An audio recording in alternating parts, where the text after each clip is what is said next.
lang siguro alagaan natin kasi baka magsugat. Mm. Ano naman ka? Labas mo na ito. Labas mo na. Kasi magre-red to eh. Tapos minsan ipatami-time na siya para iangat na yung neck niya, ha? Minsan Kaya niya na yun. Kaya na?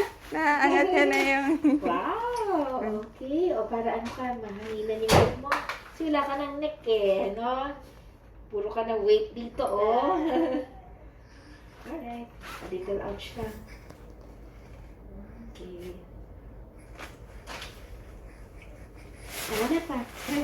After nito, pwede ka na mag-bebe. Ibaan mo kayong gatas. Okay. Mag-bebe ka na after. Okay. Oh, nag-hawak mo siya.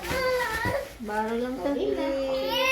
1, 2, 3, ah. Alam mo na. 1, 2, 3. Sorry, baby. Okay, tayo. Okay, no more, no more. Okay, no more na. Okay. Alright. It's okay na. Okay. No more Good na. job. No more na. Okay na. Tapos na.